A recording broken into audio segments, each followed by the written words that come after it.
everyone, welcome back to my channel.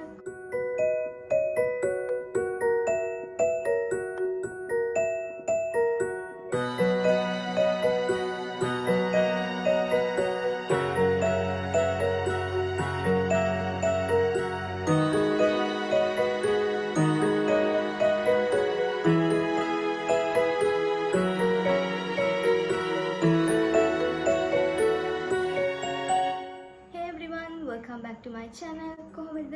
ඉතින් ඔයාලා හැමෝම ගොඩාක් හොඳින් සහ පරිස්සමෙන් ඇති කියලා මම හිතනවා. ඉතින් අද වීඩියෝ එක ගැන කතා කරොත් එහෙම අද වීඩියෝ එකෙන් මම ඔයාලට අරන් එන්නේ ඔයාලා thumbnail එකේ දැක්කා වගේම මගේ garden tour එක. ඉතින් මේ වීඩියෝ එක මම ඔයාලට අරන් එන්නේ විශේෂම හේතුව තමයි මම කලින් අරගෙන ආව වීඩියෝ එකක් මගේ day vlog එකක්. සතුට පිරුණ ලස්සන දවසක් කියන day vlog එකක්. ඉතින් එතනදී මම පෙන්නනවා මං ගාව තියෙන plants, මල් වර්ග, ඒ වගේ දේවල්. ඉතින් ඒ වීඩියෝ එක බලපු ගොඩාක් දෙනෙක් කමෙන්ට් කරලා තිබුණා garden tour එකක් කරන්න, garden එකක් පෙන්වන්න, ඒ ගැනත් වීඩියෝ එකක් කරන්න කියලා. ඉතින් ඒ නිසායි මං හිතුවේ අද ඔයාලට මේ වීඩියෝ එක අරන් එන්න ඕනේ කියලා මගේ garden tour එකක් විදිහට. ඉතින් ඔන්න ඒ වීඩියෝ එක ඉල්ලපු ඔයාලා වෙනුවෙන්ම තමයි අද වීඩියෝ එක අරන් එන්නේ. ඉතින් එහෙනම් වැඩි කතා බහක් නැතුව අපි ඉක්මනින් ගිහිල්ලා බලමු මගේ garden එක මොන විදිහටද තියෙන්නේ, මොන වගේ ගස් වර්ගද, මොන වගේ පළතුරුද, මොන වගේ දේවල්ද තියෙන්නේ කියලා.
ඔයාලේ දැකපු විදිහට තමයි මගේ ගාඩන් එකේ තියෙන්නේ. මේ දේවල් තමයි මගේ ගාඩන් එකේ තියෙන්නේ. ඉතින් ඔයාලා අද මගේ වීඩියෝ එක ගොඩක් ආසාවෙන් බැලුවා නම් අනිවාර්යයෙන්ම මගේ වීඩියෝ එකට ලයික් එකක් දාන්න කියලා ගොඩාක් ආදරෙන් ඉල්ලනවා. ඒ වගේම තව දෙයක් විශේෂයෙන් කියන්න ඕනේ මගේ channel එකේ තියෙන වීඩියෝස් ගොඩක් බලන්නේ මගේ channel එක subscribe කරපු නැති කට්ටිය. ඉතින් ඒ නිසා ඔයා මගේ channel එකට අද අලුතෙන් එකතු වෙන කෙනෙක් නම් මගේ channel එක තාමත් subscribe කරලා නැත්නම් ගොඩාක් ආදරෙන් ඉල්ලනවා මගේ channel එක subscribe කරන්න කියලා. එතකොට මම අලුතෙන් වීඩියෝ එකක් අප්ලෝඩ් කරපු ගමන් ඔන්න ඔයාලට මේ දේවල් බලා ගන්න පුළුවන්. ඉතින් එහෙනම් thank you so much අද මගේ වීඩියෝ එක බලුවට. මේ වගේම තවත් ලස්සන වීඩියෝ එකක් අරන් එනකම් ඔයාලා හැම කෙනෙක්ම ගොඩාක් පරිස්සමෙන් ඉන්න කියලා ගොඩාක් ආදරෙන් ඉල්ලනවා. එහෙනම් ආයෙත් දවසක අපි මේ වගේම තවත් ලස්සන වීඩියෝ එකකින් හම්බෙමු.